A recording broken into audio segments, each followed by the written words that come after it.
What's good, Denver? It's Shelly Martinez, your host of Chopping It Up with Shelly at Hollywood Barbershop. This is the barbershop. Barbershop.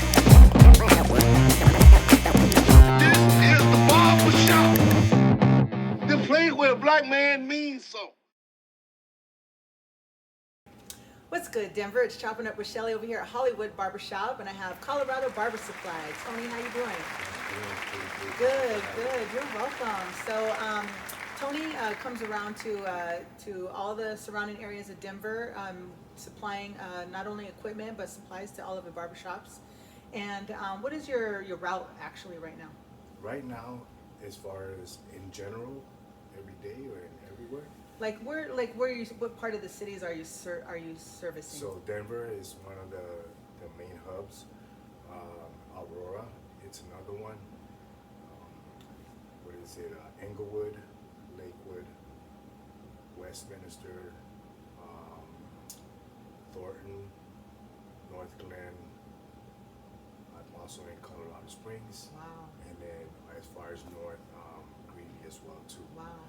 And That's I great. also do, I would do some personal calls, like people that are in suites, salons, and what do you call those? Solera salons and things Yes, like yeah, Phoenix. those like Phoenix and all that, So I would do, and I mainly do those on my slow days, which are Mondays and Tuesdays. Okay. Monday's usually my day off, but like today, for example, I delivered a chair, so it was worth it, you know what I mean? And I did a couple other calls, so I'll do stuff like that, But mainly I started originally here in Denver and Aurora, were the main two cities where I started a little bit over a year ago. And your customer service is impeccable. I mean, Tony comes in and we're like, oh, Tony's here, we run out to the van and then he's got all the latest equipment and supplies that are like trending right now in the barber industry and salon industry. So where can they reach you at? So mainly you can reach me through Instagram, which is Colorado Barber Supplies _ or through my mobile phone number, which is 303-901-7471, and those are my communications. You know what I'm saying? Okay. Mainly because I'm mobile, so I don't have like a website or anything like that. Everything is all personal, on site. You know what I mean? One-on-one, and Good. it's I'm kind of old school. What you call that, guerrilla marketing type Yeah, of thing. and it works because Tony is always putting like the latest stuff that he has, the latest inventory up on his IG and stories, so you can see everything that he carries, And if you have any specialty items, you can always reach out to him and stuff like that. Now you're a former barber as well, right? Yeah. Tell me all about how you got started. Okay, so I don't want to say former barber. Okay. But 'Cause, once you're a barber, you're a barber. I'm a barber for life, and first, before anything, I am a barber. You know what I'm saying? It's actually a passion of mine, and once in a while, I will get when I cut my son, I be like, man, I miss cutting hair. Yeah. You know what I'm saying? So, how I got started, I can say that not like many people that have been doing this since they were in the early stages. For me, it was more like a change of my life. You know what I'm saying? The direction that I was going. I started late in my life, which was at 38 years old, and that's when I started barbering. So I've been barbering ever since. I just didn't know that I was gonna really be passionate about this industry the way I am today. You know what I'm saying? But it saved my life. You know what I mean? To say the least. And it has given me the opportunity to travel, to cut people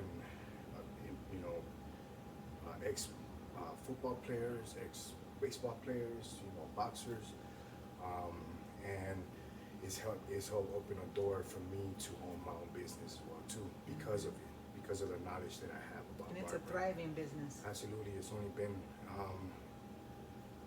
a year and 3 months Wow.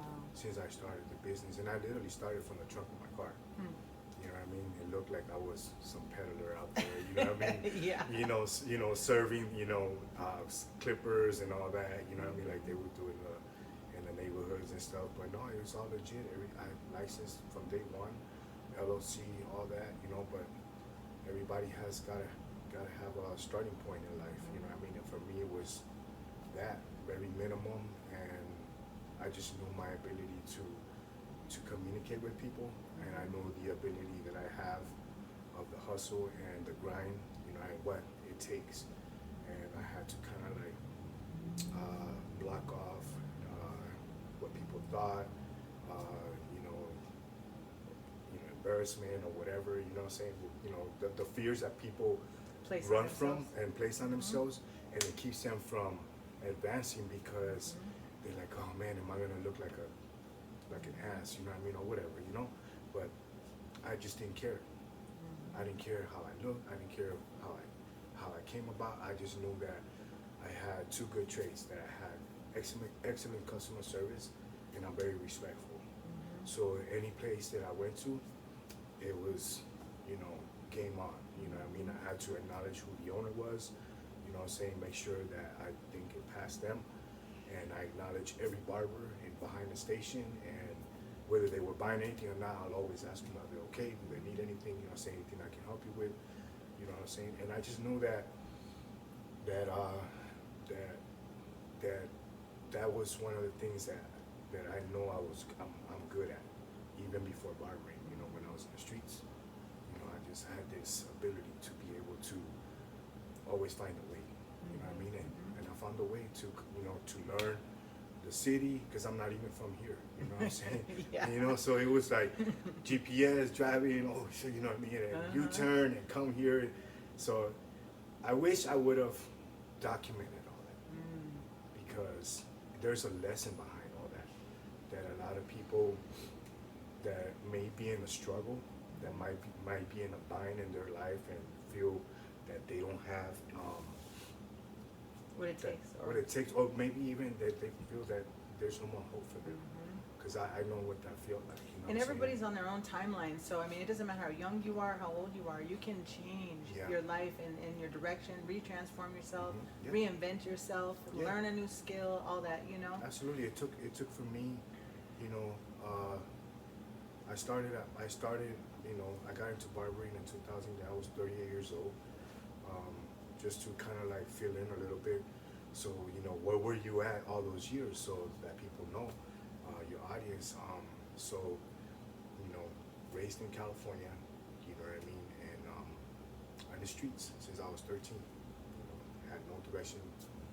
Father was absent, don't even know who he is.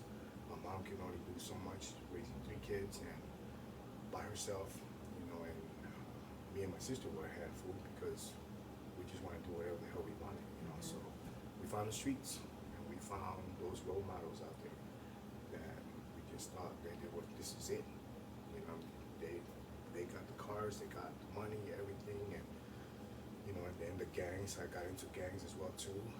By the age of 15, full-blown gang member, and I was already addicted to drugs. Doing everything and anything you put in front of me, shot up drugs. And then it took a course. It took its own course, because now that was part of the culture.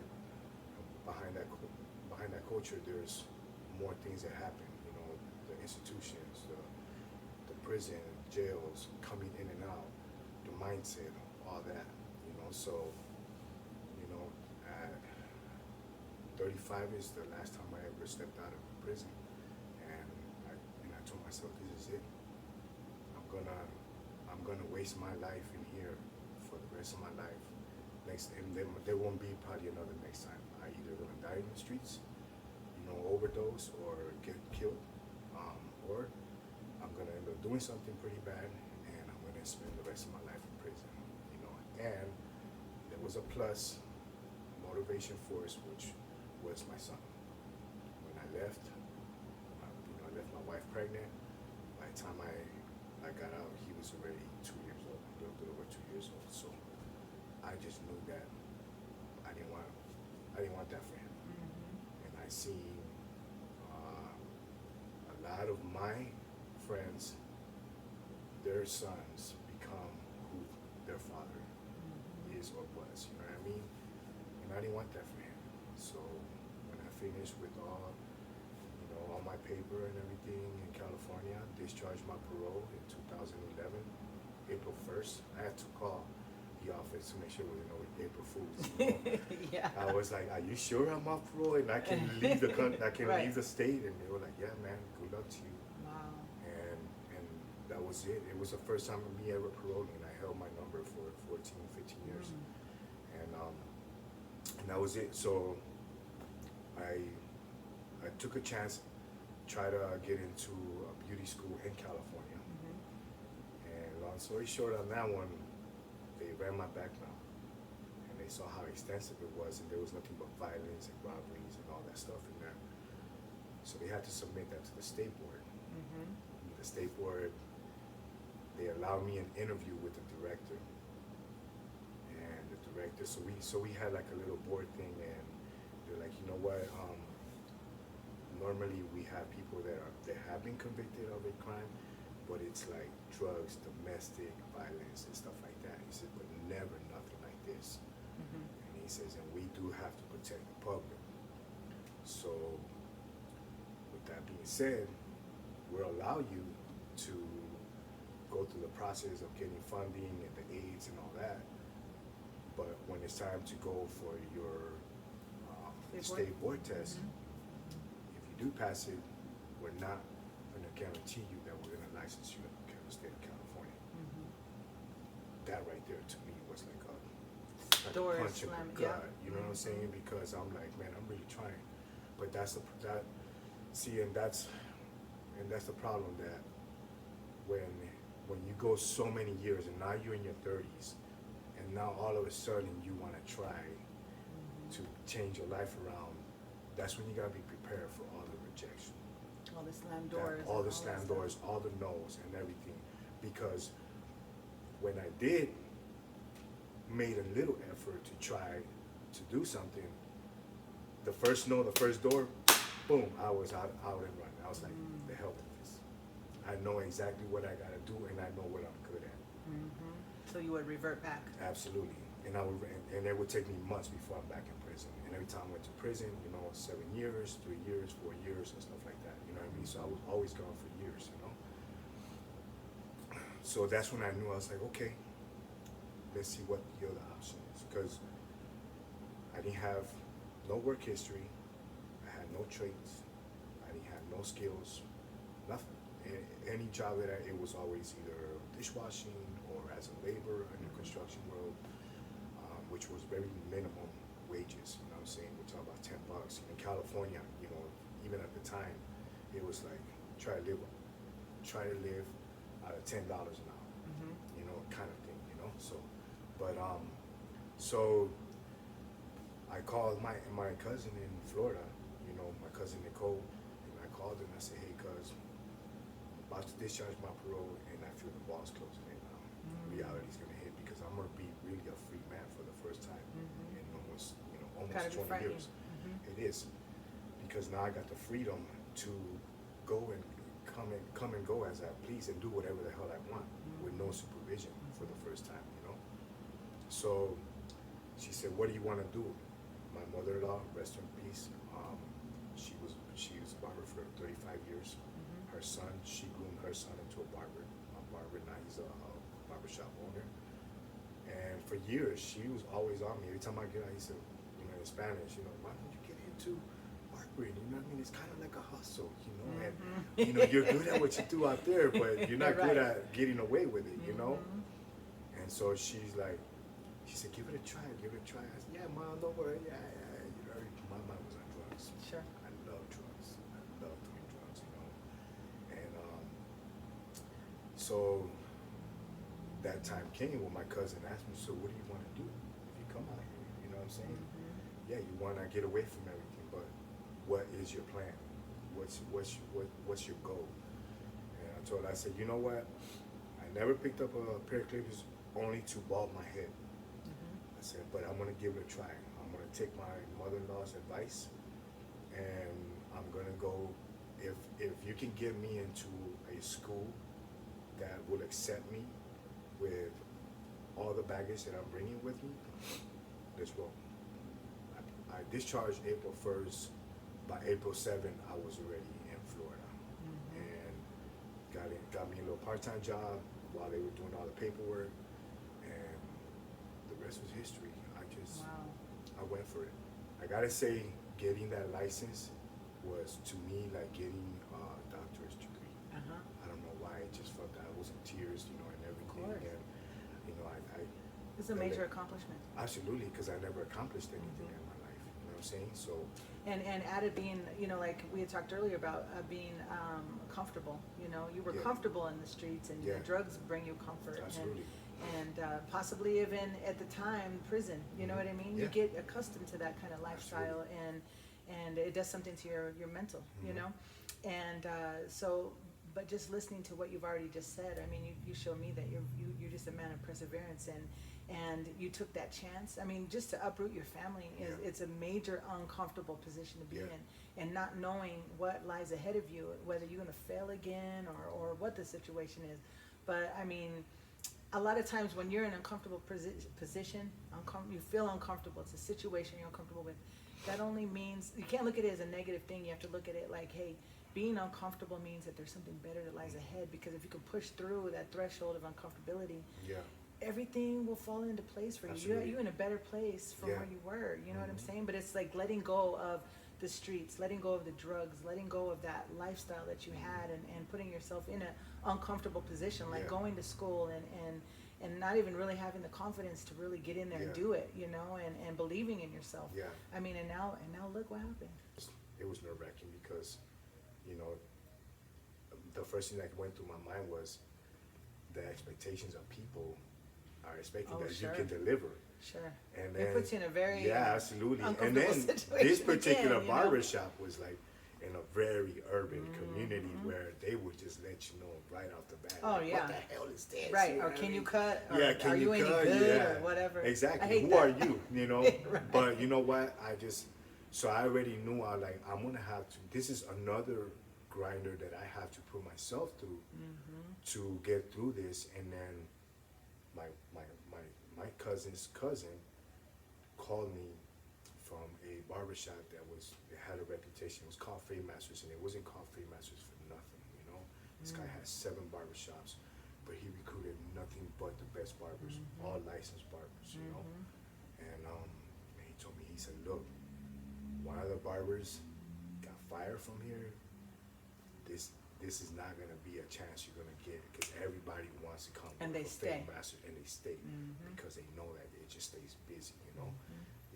And so I was like, man, I'm not ready for Fade Masters. And he said, don't worry. He says, I kind of already getting to know who you are and how you're going about things. He says, if you watch us and you know that is sink or swim, he said, you're gonna be all right. He says, we're not gonna be able to get in there and help you with your haircuts. He said, but just emulate everything that we do. I said, bet.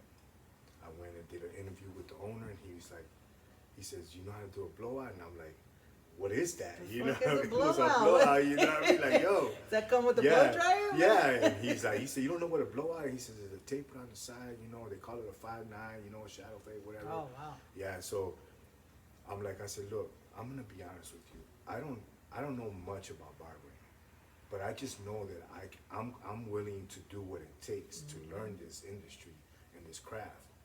You know what I mean? I told myself, I got everything to lose. You know what I'm saying? I told him right now, I'm not even from Florida. I just graduated. I got my wife and my son. My wife has been supporting me for a whole year, while I'm bringing part-time wages. You know what I'm saying? I told him, I said, give me a chance. You know what I mean? I said, I'll even bring people to your barbershop. And he was like, man, this guy, it was different. He just knew that I was desperate. You know what I mean? Not desperate in a way where, oh my God, everything is riding on this. If I don't succeed in this, then my life is over. And that's how I looked at it. You know what I mean? If this don't work, what am I gonna do? You know what I mean? But I had a different vision about where I was going and how I was going to win people over. But so I just figured right away, the street instinct came in, how to just work with people, I mean, different characters, different personalities and all that.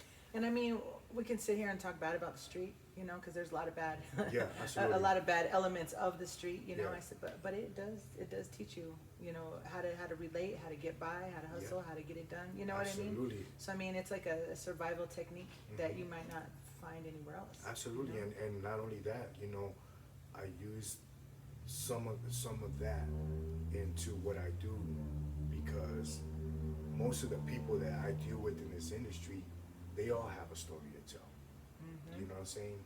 They all got a story to tell, and it's almost similar. You know what I mean? Just listening to you, know? aside from, I got arrested, but I Yeah. never went to prison or, Right. or stayed in jail or nothing like that. But I mean, just slightly different. But I mean, the come up is the same. You know what I mean? Like, I was intimidated when I came in here. Like all men. A black-owned barbershop. Yeah. I'm neither one of them. Yeah. And I used to talk myself out of coming in here every day. Right. I was like just petrified to come in here. Right. And just because I was the only girl in Right. here, and I didn't know how to barber Right. at the time, Absolutely. But when God puts something in your heart to do, He's already equipped you with everything that you need to Yeah. carry it out. It's just sometimes you just need that opportunity. Yeah. And for me, Mike gave me that opportunity. Yeah. And at that time, this was my third job when I Yeah. came in here, and I worked for free for a whole year in here, Yeah. just learning, And at the Absolutely. time, when I first asked them if they would let me teach me, they said, "Oh, you can come in and watch anytime you want." So I already got the door shut in my face, Yeah. Yeah. And and it was I just kept coming every day, and I had two other jobs, I had good jobs, but I had such a passion to learn this and to Yeah. give back to my people, Yeah. the Hispanic community Yeah. and the black community, people Absolutely. of color, I wanted to do that, Yeah. and I had already had 30 years, or probably like 25 years in the industry, Yeah. cutting in Caucasian salons, but I got tired of the idea that every time a woman of color would come in, nobody knew how to do her hair. Yeah. And I wanted to kill that shit. Yeah, I didn't want to just absolutely. Yeah. barely do a good job. I wanted get to exactly what really you mean. Yeah. be master it, Absolutely. And you have to just be given the opportunity. And man, when you do it, it's like a green light, boom, Yeah. And like you and me, like we just, like, I did some shady shit too when I Yeah. was younger and coming up, in Absolutely. the streets but yeah, that instinct just catches, and it'll work ethic comes along with it somewhere, and so here we are, and it saved my life, Yeah. and it's been there. This barbershop and the men that I work with have been detrimental to my support group. Yeah. They are like, there's times where I have a bad day, I just gotta come in here and be in their presence. Yeah. You know what I mean? And it's just this barbershop has And just been a safe haven. That's hard to find in a quality barbershop. So you had mentioned earlier that it's a passion of yours to help the youth as well. Absolutely. So, one of the things that I really found that I became passionate about was when I was in Florida, working in these communities. I saw a lot of youngsters out there like me, and some of the barbers I would look, and they were just cutting boom boom out in and out. And since I was the slowest cutting hair, I would have conversation with these youngsters. Building rapport. Yeah, and I will act, because of my experience, I will ask them certain questions to see how they're doing, what was going on in their lives. I knew who the ones that didn't have a dads, because it's the mom bringing them. And I knew, some of them had dads coming, but majority was mom or grandma. So I already know, I'm one of those kids. You know what I'm saying? And then I found a way to mentor some of these kids And relate to them. and relate to them. So I was like, man, how can I generate more money? How can I invest some money to make more money? You know what I mean? And that's when I created True Hair Culture, you know what I mean, which is my own brand and is a social brand, you know what I mean, that made money to help out others. And that's what I was doing. TAC came about, which is True Hair Culture. It has nothing to do with marijuana or anything like that. So TAC was born in Florida. I was pumping everything into it, but there was nothing coming in return. Right, no So funding. no funding or nothing. So, for at least 2 solid years, I just was, everything I was making, I would make enough to make more, and then put some into, gas and helping some of these kids and this and that, whatever, And I was like, now I'm struggling. And it's like I've gotten away so much from the barbering, helping some of these youngsters, that I neglected me, my home, my finances, everything. And I was like, okay, and it felt like no matter what I did, nothing was working. And that's how I ended up in Colorado. I postponed it for a year because I couldn't walk away from my responsibilities. I was a board member at the juvenile hall, plus my mentorships and everything that I had going on. There was no way I was gonna up and leave and just leave everything like that. Sure. So I had to kind of like little by little prepare them and ease them into it that I was gonna only be here for a very short time, and I did, and I hope that whoever replaced me was able to kind of have the same passion that I had, you know. And then Sounds like you're like a major blessing to those people. Yeah, absolutely. There was so many kids that were just, you know, their parents and grandparents. And you know, like as a barber, we have that opportunity to really like inspire, motivate, and encourage people. I brought out what worked for me, from how I have a system of saving that's effective, how that formula got me here, and then how that same formula got me to start my business. A lot of people think that I started my business with $3,700. Everything I had, I was all in, and I'm like, if at the very least I'll make my money back, and if it don't work out, I'll still kick out here. And you can't even keep inventory on hand. I mean, it's flying out the door. Absolutely, but you know, so I know that I'm not the only one doing it, and you know what? But the thing is that nobody does it the way I do it. There's only one of you. There's only one That's of right. me, and I have a special way of doing it. I will go and do things that maybe some of these other guys will not do. But that's what separates me from everybody else. Yeah. Because I just know how it is to be behind a chair. I want to meet those needs of the barbers and my brothers and sisters behind the chair, because my main goal is so that you guys never have to go to the store. I haven't achieved that yet because I'm one man show trying to serve a good part of Colorado. You know what I'm saying? And eventually my goal is that I got multiple vans working, you know what I'm saying, taking care of certain areas to make sure that if I don't have it, I'm still trying to find how I can get it for you. Because I always say, well, what is it that you need? I would note down a bit. Let me find out when I get home. Can I get this? You know And you've what I'm even saying? made personal trips. Absolutely. Outside of your I will come- hourly. Yeah, absolutely. I would definitely, like I said, I make some exceptions. I will come out of my route. I'll know tell what you I mean? something. I honestly, ever since you started coming here, I don't buy any barber equipment anywhere else, or supplies. Right. Like if I go to Sally's, it's because I need rubber bands. Yeah. If I go to A1 Beauty Supply, it's Yeah. because I need either rubber bands or I need some Solutions and some for- gel to Yeah. braid with. You know what I'm saying? Because there's a certain type of gel that I like to braid with. Absolutely. But as far as my barber supplies, I just wait for you. Yeah. You know what I mean? Yeah. And you're fully stocked. So Yeah. I mean, and then it's also exciting to go out to your van to see what new shit you Yeah, got, because absolutely. you're up on everything. Yeah. You know, and I don't even know what half the shit Yeah. that's new or coming out or whatever. But shit. I'm on top of it, you know, because, like I said, if I could supply and I can meet the needs of every barber behind the chair, to where they really don't have to just go out of their way and take that burden and that pressure away from them, then I'm okay. I'm okay with that because that's my job. Just talking to you and knowing what you've been through and where you are today, which I'm so proud of you. Thank you. And I see only great things moving forward for you. What kind of advice can you give to those young brothers and sisters that are in the streets, in that environment, to where they, you know, relying on drugs and a street hustle? You know, what can you advise them to do? Number one thing is, you know, and it sounds very cliche, is to acknowledge where you are in your life and be honest with yourself. You know what I'm saying? As far as addiction goes and whatever, you know, because for years, you know, I was like, dude, I got this under control. Alcoholics do it all the time. You know what I mean? I think that addressing that issue first, because you can't do anything else until you start with yourself. And what is it that you have to address? What is it that you have to change? You see what I'm saying? About yourself, that's putting that wall in front of you from breaking through. You know what I'm saying? And explore and exercise the abilities that you truly have, you know what I mean? Or that you're wasting, you know?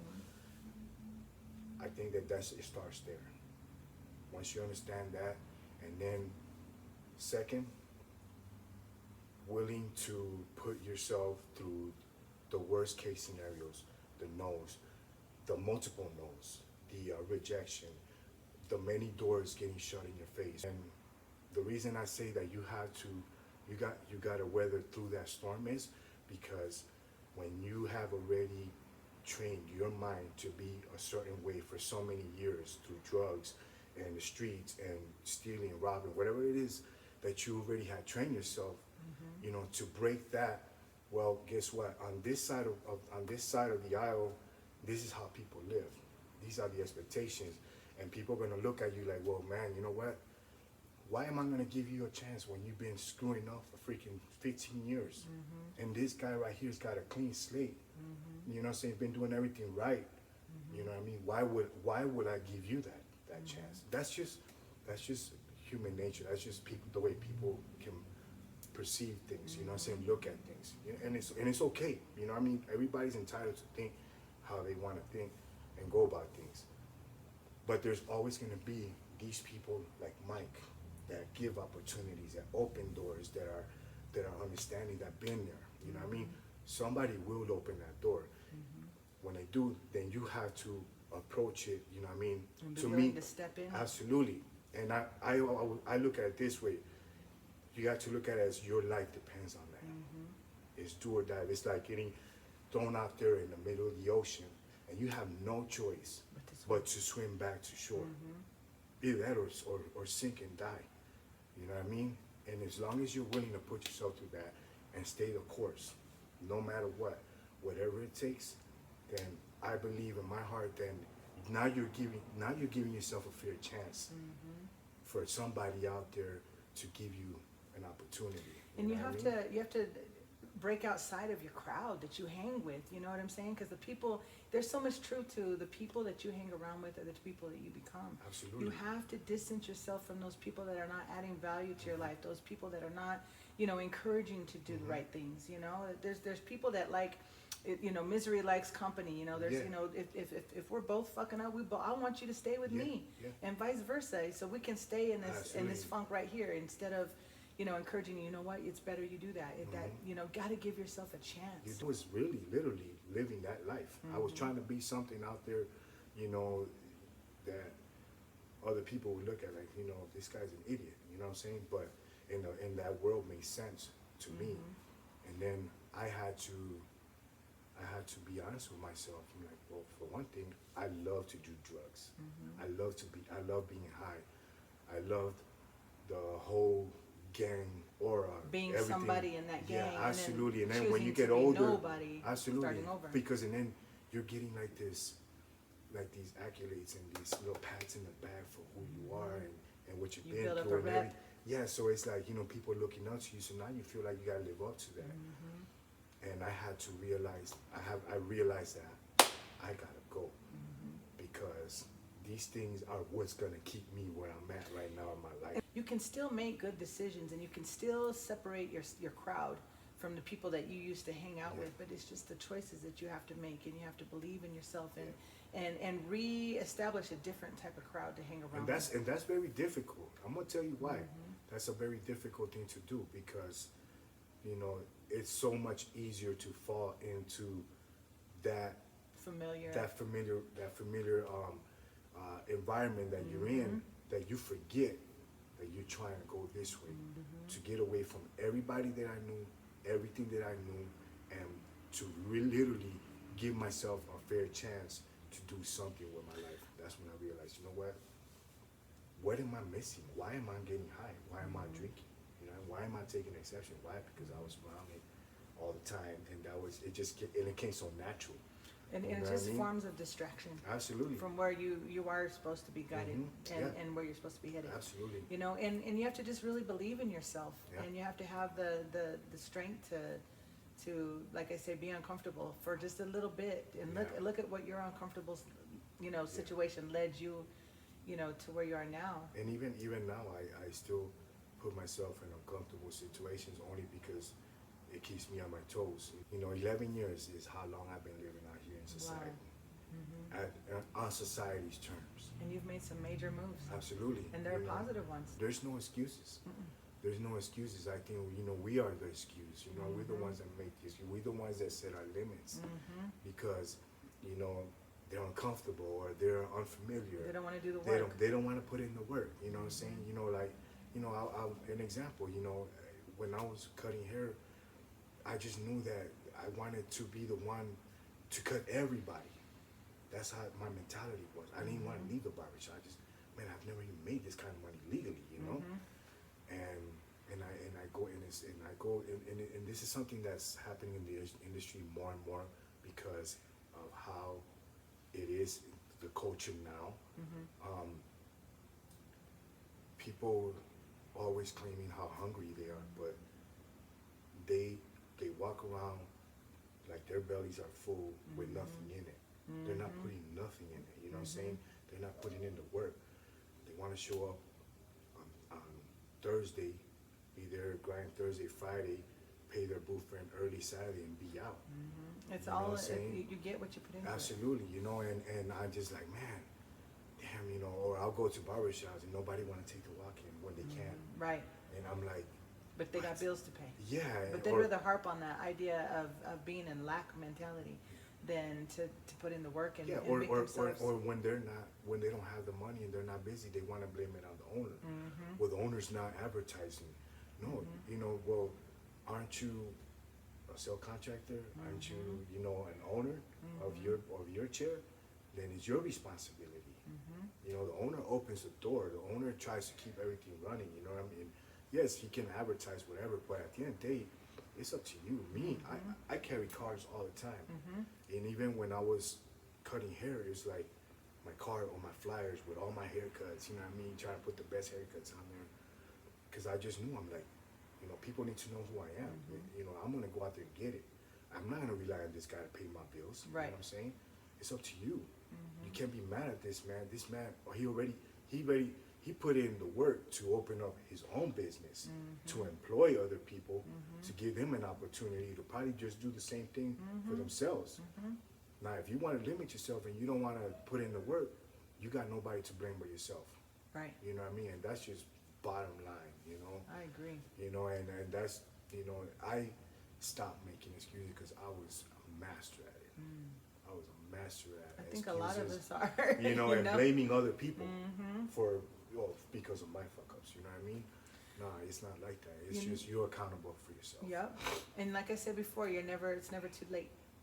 It's not. Never too late. But you just have to make that choice and dedicate it. And if there's any young people out there right now listening or watching this, I will only hope that, if they are in a situation in their life where it's not something that they're proud of or anything, there is still a chance. You still have a chance to make it right. I think that's the beauty of life. Life is a learning experience.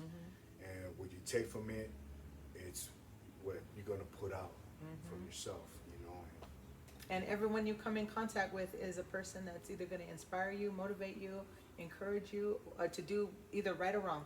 And it can definitely direct your life, Absolutely. So choose wisely. Absolutely. Yeah. But other than that, what you put in, like you said, what you put in is what you get. Well, Tony, tell them again how they can find you on Instagram. Colorado Barber Supplies _ and my number is 303-901-7471. I answer all texts, all DMs. Sky's the limit. Absolutely. And the sky's the limit for you too. Absolutely. So hey, Denver, appreciate you listening in. This is Tony from Colorado's Barber Supply. You guys need anything, hit him up. And if you didn't catch his information, you can always hit me up and I'll forward that to you. That's my alarm. It's time to eat. Technology. All right, Denver. We'll see you soon. Peace.